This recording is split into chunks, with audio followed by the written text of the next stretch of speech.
देवकी माँ पाखु कन्ही चली आसी यशोदा माँ पाखु।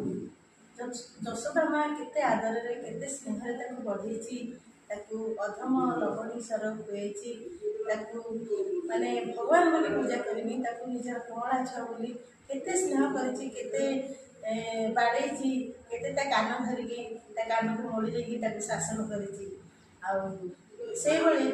आमे आउ जड़े भक्त को देखा से माने श्रीकृष्ण को कन्हई बड़ी केमती डाकुंट केमती भक्ति पूजा कर बायणी दिए से गीत टी मुझे लिखी और निजे स्वर देती श्रीमती हिरण्मयी त्रिपाठी। आपण शुणु, लाइक करूँ, शेयर करूँ, कमेंट करूँ मत भी भूल हेले भी कहूँ।